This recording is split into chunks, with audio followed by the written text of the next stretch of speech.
दिल दे उत्ते हथ रख के भी नवे सिरे तो पैदा होए हो। हाँ जी सिस्टर बीना जी, लगता है कि नए सिरे से जन्मा है?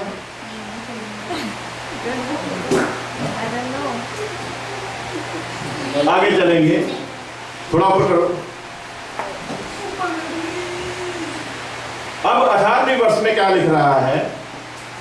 हे बच्चों, ये अंतिम समय है और जैसा तुमने सुना है कि मसीह का विरोधी आने वाला है। मसीह के विरोधी का काम अभी जानना है। सबसे पहले जो नए सिरे से जन्मे हैं उनके लिए सबसे बड़ी पहचान क्या होनी चाहिए? सबसे पहले उन्हें मसीह विरोधी का ज्ञान होना चाहिए। हम सोचते शायद शैतान जो है वो मसीह विरोधी है, एंटी क्राइस्ट हम उसे कह देते हैं।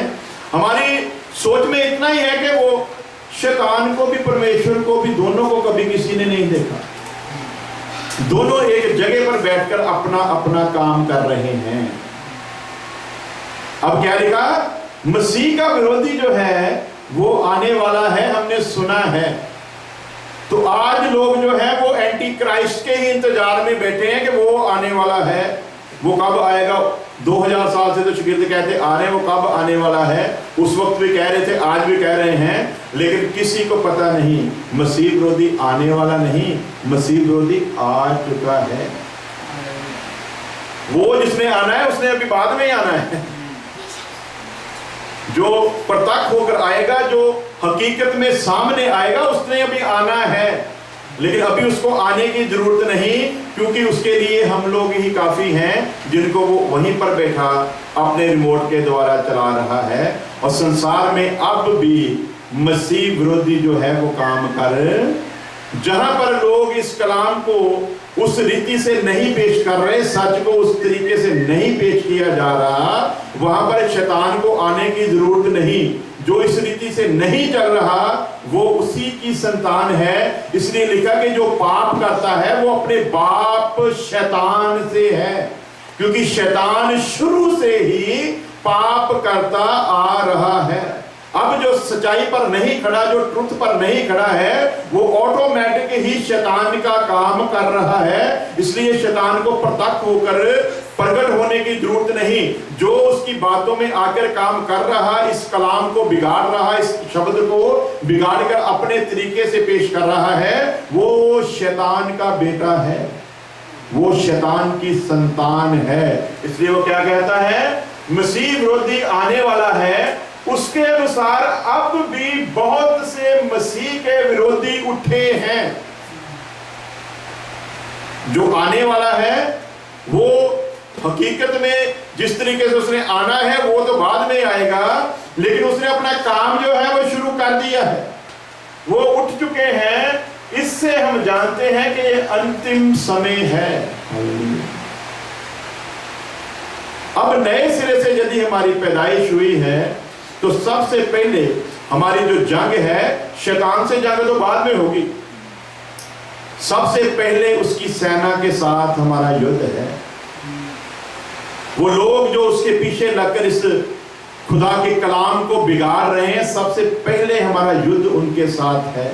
सबसे पहले हमें पहचान करनी है कौन है जो इस कलाम को खुदा की इच्छा के अनुसार सुना रहा है, कौन है जो अपनी अभिलाषाओं को पूरा करने के लिए इस कलाम को बिगाड़ कर पेश कर रहा है, कौन है जो सिर्फ बरकतों के बारे में कलाम बताया जा रहा है, कौन है? क्योंकि खुदा का कलाम नए सिरे से पैदा हुए इंसान के लिए किसी भी किस्म की आशीष और बरकत का कोई भी वायदा नहीं देता है। सिर्फ हुक्म देता है, यदि तू मेरा शागिर्द होना चाहता है तो सबसे पहले अपने आप का इनकार कर, अपना सब कुछ छोड़ और मेरे पीछे हो ले।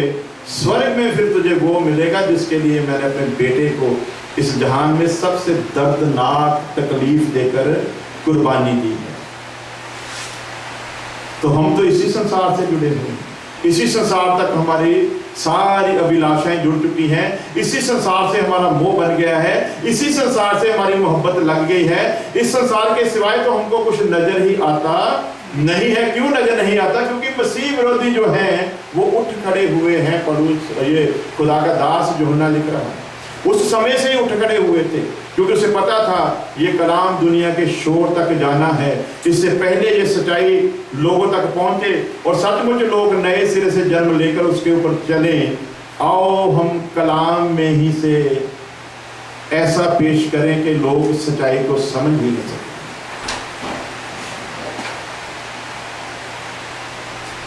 से हालेलुया, हालेलुया, हालेलुया। एक और वर्ष पढ़ेंगे, उसके बाद दुआ करेंगे। हालेलुया।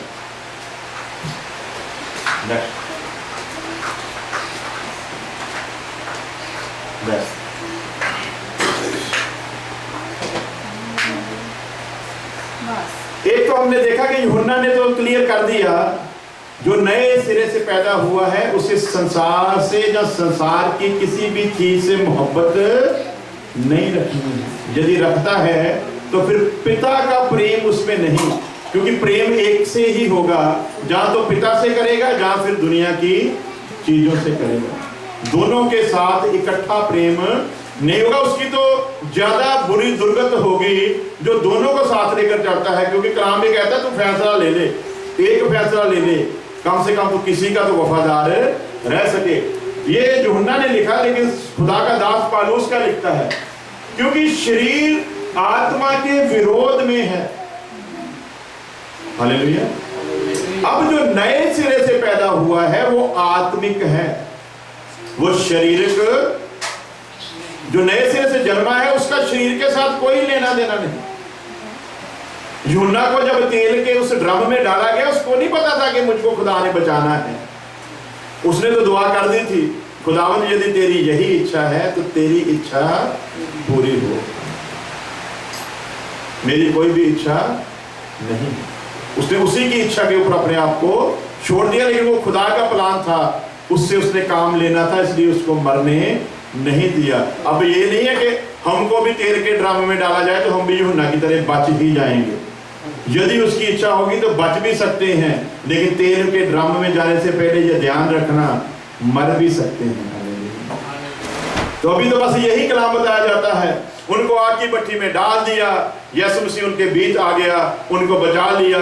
ऐ खुदा के लोगों, ऐसे ही वो आपको भी बचाएगा, वो किसी को नहीं बचाएगा। जिसको मारना है उसको मरने देगा, जिसको बचाना है उसे बचने देगा।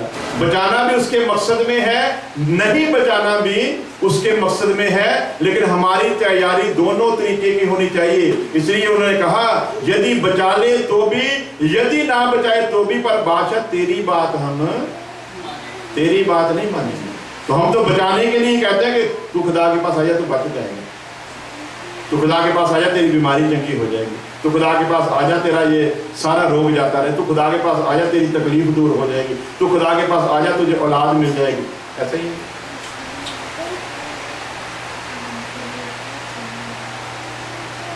खुदा के पास लालच देकर लोगों को मत लाओ। यदि लालच देकर लाते हो तो फिर सच को नहीं बता रहे। तो कलाम क्या कहता है? सच बताओगे, सच सुनने वाला भी बच जाएगा, सच सुनाने वाला भी बच जाएगा, वरना दोनों पर सजा आएगी यदि सच सुनाया सही ना गया। इसलिए हिजकिय्याह को उसने बताया, तू एक अच्छे चरवाहे की तरह जो कुछ तुझे कहा गया है वो तू कह डाल, एक रखवाले की तरह, एक चौकीदार की तरह। जो कुछ तुझे कहा गया तू सावधान कर दे, तू कर दे। यदि ये लोग ना माने तो मैं इनसे बदला लूंगा, पर तू बच जाएगा। परंतु यदि तूने सच ना बताया तो ये लोग तो मरेंगे ही अपने पाप में, पर मैं इनकी जान का बदला तुझसे लूंगा, क्योंकि कम से कम तुझे सच पता चल गया था, तो फिर तूने सच क्यों नहीं बताया। अब एक गवाह यूहन्ना है जो शरीर के बारे में लिख रहा है। हो सकता है एक आदमी को गलती लग गई हो, लेकिन अब ये दूसरा लिख रहा है। क्या लिख रहा है? क्योंकि शरीर आत्मा के विरोध में है। शरीर आत्मा के विरोध में क्यों है? क्योंकि शरीर ने सिर्फ संसार की बातों के साथ संबंध रखना है। शरीर का और कोई मतलब नहीं है। शरीर ने हमको संसार के पीछे लेकर जाना है। इसलिए वो कहता है क्योंकि शरीर आत्मा के विरोध में है। जो आत्मा के विरोध में इसलिए है क्योंकि जो नए सिरे से जन्मा है वो आत्मिक है और आत्मा के अनुसार चल रहा है। इसलिए शरीर को ये आत्मा के द्वारा चलने वाला जो इंसान है वो किसी कीमत पर पसंद, जो शारीरिकता के अनुसार चलते हैं उन्हें आत्मा के अनुसार चलने वाला इंसान कभी भी ना पसंद आया था, ना आया है और ना ही आ सकता है। वो विरोध जरूर करेंगे। इसी बाइबल में से बहुत सारी आयतों को लेकर वो विरोध कर सकते हैं, परंतु सच को बयान नहीं कर सकते। और बोलता है और आत्मा शरीर के विरोध में लालसा करती है। जैसे शरीर उसके विरोध में काम कर रहा है, वैसे ही आत्मा शरीर के विरोध में लालसा करती है। अब जो आत्मा है वो चाहती है कि हम शरीर के साथ युद्ध करें, और युद्ध के लिए इफ्सियों के खत में लिखा कि उसने हमको सारे अस्त्र और शस्त्र दे दिए। अब अस्त्र शस्त्र लेकर भी हम युद्ध ना करें तो फिर तो डबल मार पड़ेगी। खुदा पूछेगा तेरे पास सब कुछ था तो तूने युद्ध क्यों नहीं किया? तूने तो मेरे दिए हुए हथियारों की भी बेकदरी की है। तू युद्ध कर सकता था पर तूने किया नहीं। अब एक आदमी के पास एक रिवॉल्वर हो और आगे AK-47 लेकर खड़ा हो तो पिस्तौल वाला बेचारा क्या करेगा? AK-47 AK-56 लेकर भी आदमी पिस्तौल वाले से ही डरता रहे तो फिर खुदा पूछेगा, क्योंकि कलाम कहता है जो तेरे अंदर है वो उससे कहीं ज्यादा ताकतवर है जो तुम्हारे सामने है। तो अंदर तो खुदा का रूह है, तो खुदा के रूह पर कोई भी चीज फतह हासिल नहीं कर सकती, जैसा हम उधर देखते हैं अंत तक। हालेलुया। आत्मा शरीर के विरोध में लालसा करता है और ये एक दूसरे के विरोधी हैं। नए सिरे से पैदा हुआ इंसान जो है वो शारीरिकता के लिहाज से चलने वाले लोगों के विरोध में रहेगा, और जो शरीर के अनुसार चलते हैं उन्हें आत्मा के अनुसार चलने वाला इंसान कभी भी पसंद नहीं आएगा। क्यों? क्योंकि जो आत्मा के अनुसार चलता है वो नए सिरे से पैदा हुआ है। उसे पता है कि नए सिरे से जब मैं पैदा हुआ हूं तो जो मैंने एक बार दफन कर दिया फिर उसे क्यों दोबारा उठा लूं, जो मैंने एक बार छोड़ दिया उसे अब मैं क्यों दोबारा हासिल करूं, जिसका मैंने त्याग कर दिया अब उसके बारे में मैं दोबारा क्यों सोचूं। लेकिन हम लोग तो इसराइलियों की तरह ही हैं, मिस्र की गुलामी में थे, रो रहे थे खुदा हमको निकाल ले, खुदा हमको निकाल ले। 400 साल तक रोते रहे। 400 साल बाद खुदा ने रहम किया, मिस्र की गुलामी से निकाल लाया। इतने बड़े कृष्ण करने के बाद समुद्र को भी 2 हिस्से करके उसमें से सूखी जमीन पर ले आया। बाद में जब सेना ने पीछे आने की कोशिश की उसी पानी में उनको डुबोकर मार डाला। इतना सब कुछ देखने के बावजूद आगे आकर जंगल में वो क्या कहते हैं, इससे तो हम मिस्र की गुलामी में अच्छा जीवन व्यतीत करते थे।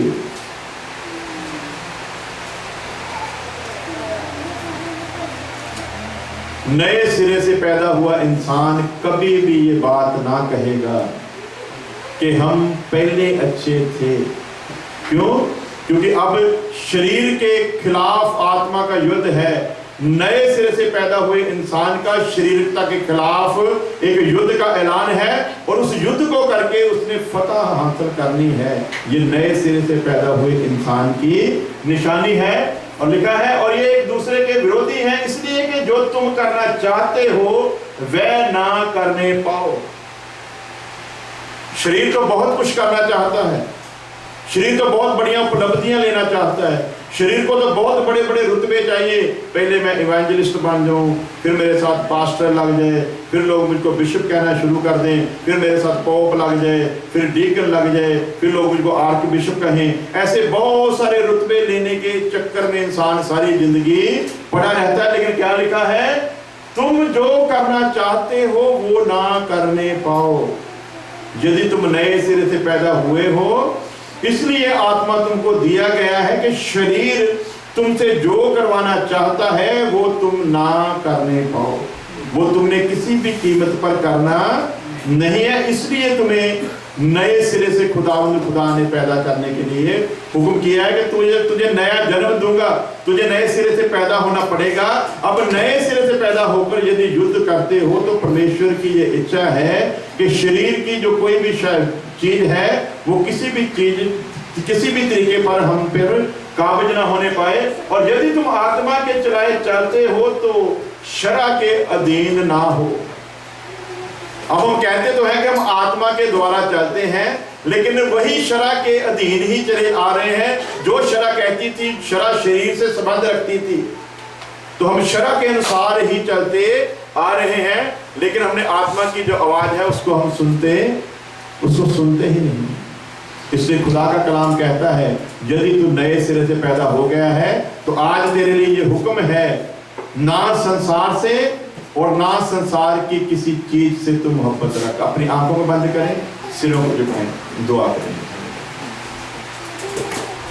खुदा तेरी तारीफ तेरा शुक्र करते हैं तेरे आज के वचनों के लिए। खुदा तेरे कलाम का जो बीज बोया गया आने वाले समय में खुदा तेरे लोगों की जिंदगी में फल लाए, हर एक जिंदगी तेरे काबिल हो जाए करे, हर इंसान नए सिरे से जन्म ले खुदा, पुरानी बातें उसके शरीर पर राज ना करने पाए खुदा, बल्कि नया मनुष्य जो उसमें पैदा हो खुदा, वो हर एक शरीर की अभिलाषा को तेरी दी हुई तलवार के साथ काटता जाए खुदा।